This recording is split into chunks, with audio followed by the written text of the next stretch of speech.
আপনাকে যদি বলা হয় যে আপনি যখন রিটায়ারমেন্ট করবেন, তখন ৳১,০০,০০,০০০ একসঙ্গে নেবেন না মাসে ৳৫০,০০০ নেবেন?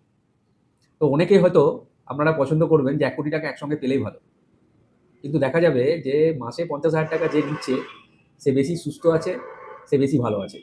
তার কারণ হচ্ছে ৳১,০০,০০,০০০ একসঙ্গে নেওয়ার পর আপনি যদি সেই টাকা ঠিকমতো না রাখতে পারেন, অর্থাৎ আপনার বয়স তখন ৬০ বছর, তখন আপনার প্ল্যানিং আর চলবে না। তখন আপনার ছেলের বা আপনার মেয়ের এদের প্ল্যানিংটাই আপনাকে নিতে হবে। এবং সেই প্ল্যানিং এর মধ্যে যদি কোথাও ভুলভাল ডিসিশন কিছু হয়ে যায়, তাহলে কিন্তু সেই টাকাটা একেবারেই চলে যাবে। এবং যেই মানুষটা ৳৫০,০০০ মাসে পাওয়ার ব্যাপারটাতে সিলেক্ট করবে যে হ্যাঁ, আমি মাসে ৳৫০,০০০ করে নেব, সেই মানুষটা কিন্তু ঠিক থাকবে এবং লাইফের লাস্ট দিন পর্যন্ত ঠিক থাকবে।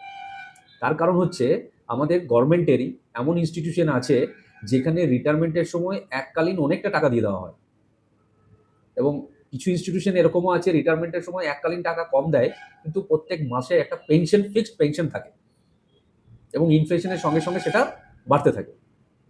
তো দেখা গেছে যারা এককালীন পেনশন পেয়েছে, পুরো কর্পাসটা তারা খরচা করে ফেলেছে। এখন তাদের সারভাইভ করার মতো সেই পয়সাটা নেই। অথচ যারা মাসে একটা ফিক্সড পেনশন পায়, তারা কিন্তু এখন বেশ ভালোভাবে সারভাইভ করতে পারে বা করছে। তার জন্য বলা হচ্ছে যদি ঠিকঠাক প্ল্যানিং না থাকে, তাহলে কিন্তু আগামী দিনে সারভাইভ করা আমাদের জন্য মুশকিল। তাই এখনকার দিনে আপনার রিটায়ারমেন্ট প্ল্যানিং কোনো একটা পার্টিকুলার প্রোডাক্ট পারচেজ করা নয়। এটা একটা প্ল্যানিং। এই প্ল্যানিং এর মধ্যে থাকবে যে আপনার রিটায়ারমেন্টের কর্পাস কতটা হবে। সেই কর্পাস থেকে কত পরিমাণ পেনশন আপনি পাবেন। আজকের দিনের খরচাটা মাথায় রেখে আজ থেকে ২০ বছর পর সেই খরচাটা কি হবে?